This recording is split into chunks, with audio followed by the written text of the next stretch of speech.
Invite a Budget Blinds style consultant to show you how to transform your rooms just by changing your window coverings. Canada's #1 choice for window coverings. Visit budgetblinds.ca today. This is Newcap News with Bart Pidiasic. Good evening. A 40-year-old Lloydminster man is facing a number of charges after local RCMP seized almost half a pound of cocaine worth more than $19,000 earlier this week. An investigation led RCMP to Range Road 24 and Township Road 512 Tuesday, where they approached a man. He drove off from the police and got stuck in a field and was later taken into custody. Jonathan Gold faces charges including flight from a peace officer and possession of controlled substance for the purposes of trafficking. He's scheduled to appear in court on May 5th.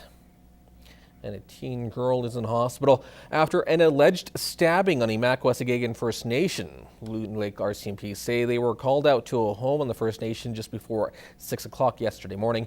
RCMP and EMS from St. Walburg attended the scene and found a female with serious injuries.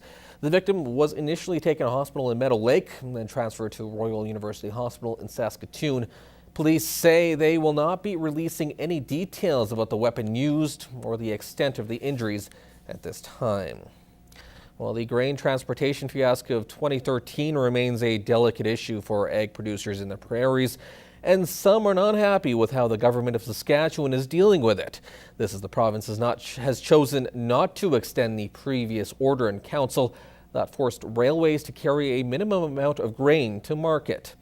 Gerard Lampow has more on this controversial decision. It hurt our markets domestically and offshore.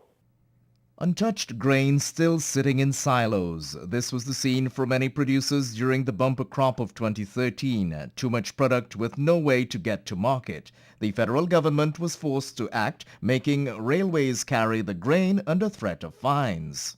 When the railways were required to deliver a minimum number of cars each week or they would be penalized, they obviously did what you'd expect. They picked the low-hanging fruit. That order lasted until this year, with the Saskatchewan government holding the option to renew, which they did not. So, since we're not really projecting an abnormal carry-out of supplies at the end of the crop year, we did not ask for the minimum grain movement requirements to be extended because we recognize that they did what they were supposed to do, and that is get rid of the grain backlog.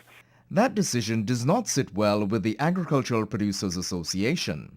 It is unfortunate that the federal government decided to not renew it. The federal minister has said that we will be looking at a 10 million ton carryout. Both sides agree that Saskatchewan producers did not get the best deal from the rail companies. A review of the Canadian Transportation Act is due in December, but the crisis of rail movement has gotten stakeholders thinking in the same direction.